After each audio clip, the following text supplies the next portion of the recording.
Alright, this is CpE 3110, Project 6, group members Anna Laderus and Justin Fausto. So this is the emulated programmed I/O protocol and hardware. I've got the clock here, the control signals input from the I/O device here on these three switches. I've got the state of the I/O acceptance part of the CPU shown on the green LEDs here, and then the kind of internal signals in the red over here.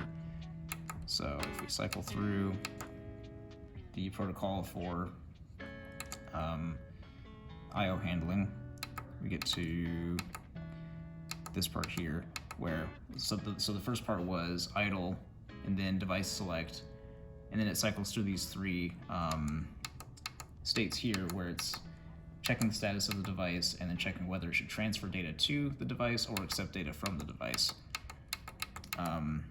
The third switch here is output mode, or is it input mode? Output mode. So if it's in output mode, then it won't try to send data. It'll only try to it'll only try to send data. It won't try to take data in from this I/O device. Those three red LEDs are signals from the I/O device. Let's see, how does it go?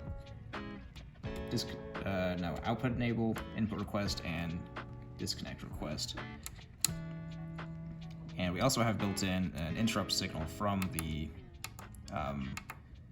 I/O device that will signal the CPU to take some kind of action.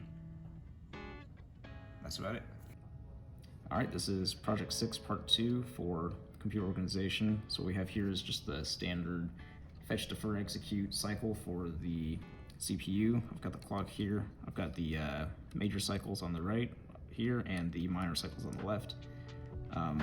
We've built in an interrupt system where at any moment during any of the cycles you can send an interrupt signal to the CPU, and then during the next fetch cycle it'll check for that flag and then pull the I/O devices to see which one caused the interrupt. So first I'll walk through kind of a standard clock cycle without an interrupt. And these three LEDs, the first one is the enable for the interrupt, the second one is the flag for the interrupt, and the third one is the acknowledgement that the CPU will send to the I/O device once it's done servicing it. So without any interrupt flag, it goes as normal. That's the end of the last major cycle and nothing new happened. So if I turn on the interrupt here, then you can see that the interrupt flag turned on, and now it's doing the checks for, it's pulling the I/O devices during these major cycles. And at the end, I'll turn the interrupt off. So this is the last cycle. It sends the acknowledgement and then finishes up. And there you go. And just to demonstrate that this can happen during any cycle, we'll go during the defer cycle, send the interrupt, and at the end of the defer cycle, the flag goes up that that there was an interrupt, and it's gonna pull the I/O device's next cycle for which one it was. So now it's doing that during this fetch cycle, and it sends the acknowledgement that it's done. And there you go. Alright, this is Project 6 Part 3, the daisy-chained interrupt control for I/O devices. I've got the interrupt calls for the three I/O devices on these three switches. There's a green LED that signals, that's the control signal for the CPU to tell it there's an interrupt, and then the ID of the device that should be serviced is here in red.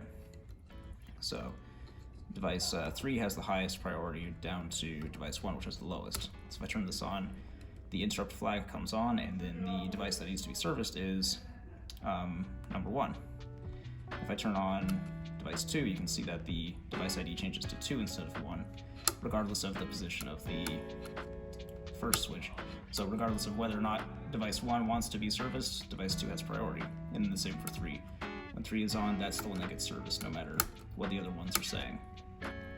This is an asynchronous circuit, so there's no clock control. Any of the devices can call an interrupt whenever they need to. It's not dependent on the clock.